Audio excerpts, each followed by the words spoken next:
देवी आई, खूप दिवसांपासून माझी सुद्धा इच्छा होती की तुझी एखादी पूजा घालावी. तू या घरात मला सगळंच दिलं. इतकं प्रेम करणारी आई दिलीस, इतकं छान कुटुंब दिलंस. तुझ्याचमुळे मला माझी ताई सापडली.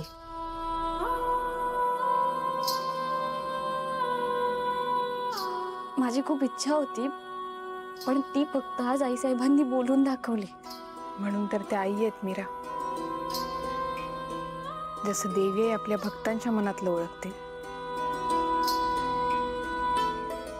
तसे एक आई आपल्या लेकरांच्या मनातलं ओळखते. खरंय ताई. महागौरी माते, तुझा आशीर्वाद नेहमी आमच्या घरावर असू देत.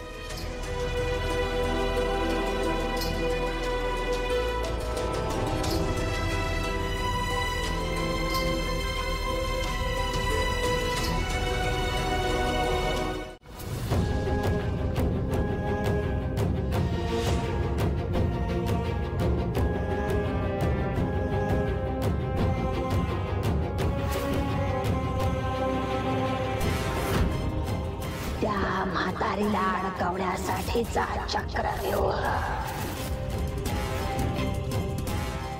हा दिवा तू जिथे कुठे पेटवशील तिथे म्हातारीला खेचून आणे.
या अथर्वच्या लग्नाच्या सगळ्या विधी ऑलरेडी झाल्या होत्या ना.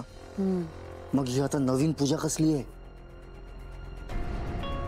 माहित नाही रे कसली पूजा आहे. मंजिरी वहिनीने सगळं करायला लावलंय. सध्या वहिनीला काय झालं ना काही कळतच नाहीये. तेच ना. मग या मायाला माहिती असेल, तिला विचार ना. माया कडे ये ना जवळ. तुला माहिती असेल ना वहिनीने हे सगळं कशासाठी केलं? खडूस मेली. सांगतो आधी.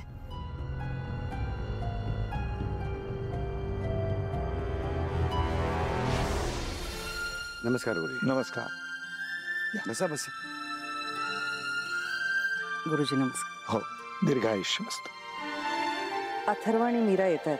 थोडा वेळ लागला तरी चालेल, मुहूर्ताला अवकाश आहे.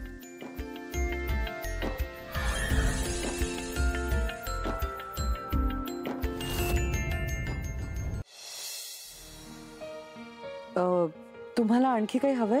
हो, पंचामृत नाहीये, घेऊन यायला सांगा. सांगते. अनन्या, अनन्या पंचामृत आण. आले आले. हे सगळं माझ्या मीरासाठी आणि तिच्या संसारासाठी चाललंय. हे बघून खरंच खूप छान वाटतंय. अगं मीरा वहिनीने हे करूनच ठेवलं. गुरुजी हे घ्या.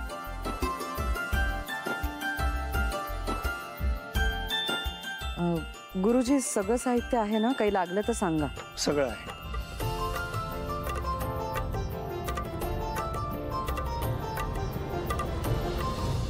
काय असे काय बघताय? बघतोय माझी बायको घरातल्या सगळ्यांसाठी किती करते ते. मीरा आणि अथर्वचा संसार सुरळीत व्हावा म्हणून तो या पूजेचा घाट घातलास ना. चला, त्यानिमित्ताने घरात एक सकारात्मक वातावरण तरी तयार झालं. खरंच अनन्या, ही अशी आई आणि सासू सगळ्यांना मिळावी. हो बाबा, आणि बायको सुद्धा.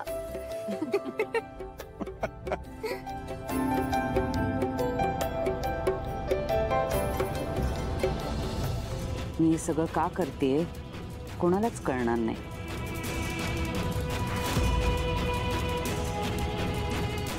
काहीही झालं तरी ती म्हातारी इथे यायलाच हवी. हा सगळा थाट त्या म्हातारीच्या मृत्यूसाठी सजवलाय.